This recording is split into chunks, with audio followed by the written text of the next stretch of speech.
రామారావు గారు, నేటి ఈ కార్యక్రమానికి ముఖ్య అతిథులుగా విచ్చేసిన పెద్దలు గౌరవనీయులు శాసన మండలి చైర్మన్ గుత్తా సుఖేందర్ రెడ్డి గారు, గౌరవనీయులు శాసనసభ స్పీకర్ పెద్దలు గడ్డం ప్రసాద్ కుమార్ గారు, గౌరవనీయులు మంత్రివర్యులు పొన్నం ప్రభాకర్ గారు, గౌరవ మంత్రివర్యులు పెద్దలు శ్రీహరి ముదిరాజు గారు, దుబ్బాక శాసనసభ్యులు కొత్త ప్రభాకర్ రెడ్డి గారు, శాసన మండలి సభ్యులు గౌరవనీయులు యాదవ్ రెడ్డి గారు, దేశపతి శ్రీనివాస్ గారు, ఆయిల్ఫెడ్ చైర్మన్ మిత్రులు నర్రా జంగారెడ్డి గారు, ఆయిల్ఫెడ్ అధికారులు, జిల్లా కలెక్టర్ గారు, వేదిక మీద ఉన్నటువంటి జిల్లా ఆయిల్ఫెడ్ ఇన్ఛార్జ్ ఇతర అధికారులు, ముఖ్యంగా తెలుగు నూతన సంవత్సరం సందర్భంగా ఈరోజు ఈ కార్యక్రమాన్ని ఏర్పాటు చేసి ఇనిషియేట్ తీసుకొని ఇంతమంది రైతన్నల్ని ఒక సమావేశ మందిరానికి తీసుకొచ్చినటువంటి వ్యవసాయ శాఖ మంత్రివర్యులు గౌరవనీయులు తుమ్మల నాగేశ్వరరావు గారికి మరొకసారి కృతజ్ఞతాభివందనాలు తెలియజేస్తూ సమావేశంలో పాలు పంచుకుంటున్నటువంటి రైతన్నలందరికీ కూడా తెలుగు నూతన సంవత్సరం సందర్భంగా శుభాకాంక్షలు, అభినందనలు తెలియజేస్తా ఉన్నాను.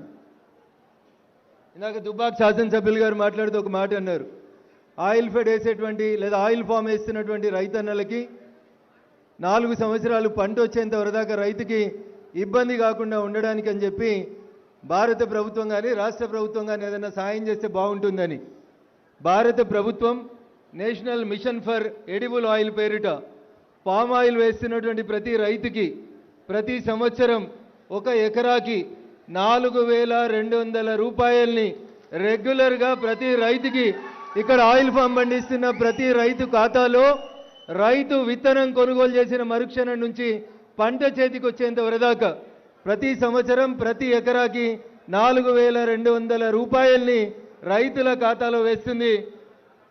పడకపోతే అది మీ తప్పది, మీ జిల్లా ఇన్ఛార్జిగా పనిచేస్తున్నటువంటి ఆయిల్ ఫెడ్ అధికారి తప్పు.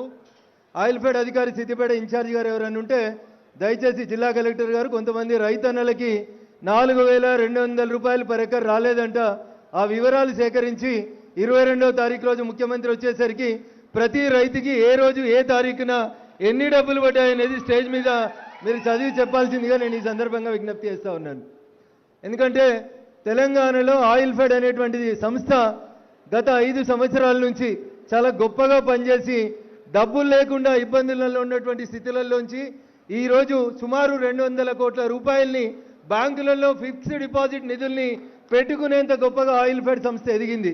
దీనికి కారణం భారత ప్రభుత్వం 2004 నుంచి 2014 వరకు ఎడిబుల్ ఆయిల్స్ని ఇతర దేశాల నుంచి సుమారు 9 మిలియన్ టన్నుల వరకు ఎడిబుల్ ఆయిల్స్ని దిగుమతి చేసుకునేటువంటి పరిస్థితి ఉంటే భారత ప్రభుత్వం 2014 తర్వాత పామ్ ఆయిల్ మీద పెంచినటువంటి సబ్సిడీ, రైతన్నలకు ఇస్తున్నటువంటి ప్రోత్సాహం, నేను ఇందాక చెప్పిన 4,200 పర్ ఎకర్ రైతన్నకు ఇస్తున్నటువంటి విధానం పట్ల రైతన్నలు ఆకర్షితులైనరు.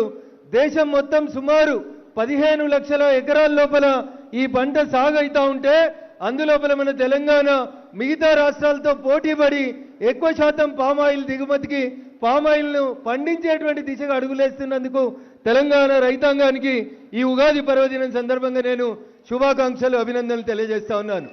ఎప్పుడైతే 2020-21లో గౌరవనీయులు తుమ్మల నాగేశ్వరరావు గారు అశ్వరావుపేటకి ఈ ప్రాంతం నుంచి రైతుల్ని పంపండి అని చెప్పి అప్పుడున్నటువంటి మంత్రి గారు హరీష్ గారు అప్పటి కలెక్టర్ గారు అడిగితే దుబ్బాక ప్రాంతంలో ఎవరు కూడా ఈ పామాయిల్ పంట పెట్టడానికి కొంచెం హెసిటేట్ చేసినప్పుడు మొట్టమొదటి రైతుగా దుబ్బాక నియోజకవర్గంలో నేనే నా సొంత గ్రామం బొప్పాపూర్ లోపల పామాయిల్ పంటకి శంకుస్థాపన చేయడం జరిగింది.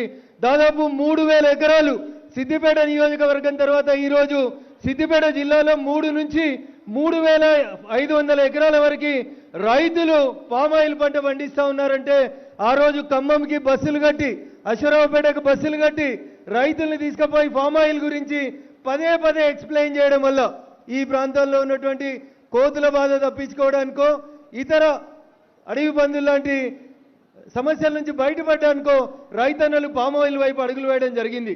నిజంగా పామాయిల్ పంట ఒక రకంగా చెప్పాలంటే రైతుకి మంచి ఆదాయాన్ని ఇస్తా ఉంది. కాబట్టి రైతన్నలు ఎవరెంత చెప్పినా రైతు అన్ని లాభ నష్టాలని బేరీజు వేసుకున్న తర్వాతనే తన పొలంలో ఏ పంట వేయాలనేది నిర్ణయించుకుంటాడు. ప్రభుత్వం ఎన్ని ప్రోత్సాహకాలు ఇచ్చినా ఎన్ని సబ్సిడీలు ఇచ్చినా రైతు తన రోజువారీ వ్యవసాయం పనులోపల తనకు నష్టం లేదనుకున్నప్పుడు మాత్రమే ఆ పంట వైపు ముందుకు పోతాడు. పండించిన పంటని పొలం దగ్గర నుంచి ట్రాన్స్పోర్ట్ చేసే బాధ్యతను కూడా ప్రభుత్వం తీసుకొని ట్రాన్స్పోర్ట్ ఖర్చులు కూడా ప్రభుత్వమే ఇస్తుంది కాబట్టి రైతన్నకి మార్కెట్ పోవాలి, ఆరవేయాలి, వాన పడ్డది, రాళ్ళు పడ్డాయి, ఆగమైపోయినామనేటువంటి బాధ లేకుండా ప్రశాంతంగా రైతు 365 రోజులు ప్రశాంతంగా ఉండాలి అంటే ఫామ్ ఆయిల్ వైపు మనందరం కూడా నడవాలని చెప్పి మీ అందరినీ కూడా కోరుకుంటూ ఆ దిశగా గత ప్రభుత్వం ప్రస్తుత ప్రభుత్వం చేస్తున్నటువంటి పనిని అభినందిస్తూ ఎద్దేడిసిన వ్యవసాయం రైతేడిసిన రాజ్యం బాగుపడదు కాబట్టి రైతన్నల సంక్షేమం కోసం మీరు మేము అందరం భారత ప్రభుత్వం ఇస్తున్నటువంటి సబ్సిడీలు ప్రోత్సాహకాలను తీసుకొని ముందుకెళ్లాలని ఫామ్ ఆయిల్ సాగు దిశగా మనందరి అడుగులు పడాలని మీకందరికీ మరొకసారి ఉగాది పర్వదినం సందర్భంగా శుభాకాంక్షలు అభినందనలు తెలియజేస్తూ సెలవు తీసుకుంటా ఉన్నాను. జై జవాన్ జై కిసాన్.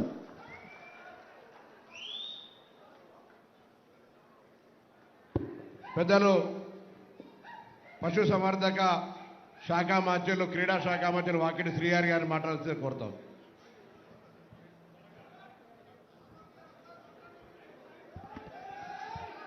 రైతులు మాట్లాడతారా? మాట్లాడతారా? కూర్చోండి, మీరు కూర్చోండి దయచేసి. No no no no no జై కాంగ్రెస్, నో జై బీఆర్ఎస్, నో జై బీజేపీ, ఓన్లీ జై రైతు. ఏంది? జై జవాన్. ఎంత గట్టిగా ఉండాలయ్యా. జై జవాన్. మనం రైతుకి ఇచ్చే విలువకి ఇంతేనా? జై జవాన్ అనా. పోలీస్ సోదరులారా కొద్దిగా మీరు సమయం పాటించండి.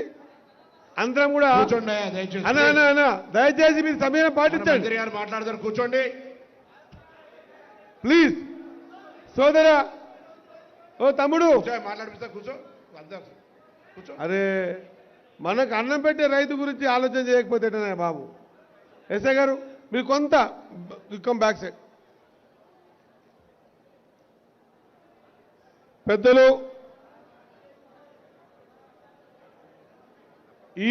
నేను అనుకుంటే 72 ఉంటాయి. తుమ్మా సార్ వయసు ఎంత సార్? 72? ఏం కాలేదు చెప్పండి సార్. ఆడపిల్లలే కాదు. 72, 73 వయసులో కూడా ఈ రాష్ట్రంలో పంట మార్పిడి జరగాల. ఎక్కడ నీళ్లు కల్పించినా వరిదిక్కే పోతా ఉన్నాం. వరి ఒకటే కాదు, మిగతా వంగడాలు కూడా కావాలనే ఆలోచనతో ఈ వయసులో కూడా ఇంత శ్రమించి ఇంత ఇబ్బందులు పడి ఈ కార్యక్రమాన్ని బాధ్యతగా కాదు భావి తరాలకు అందించాలనే ఒక దృఢ సంకల్పంతో మరి నిర్ణయం నిర్వహిస్తున్నటువంటి మా పెద్దలు వ్యవసాయ శాఖ మంత్రి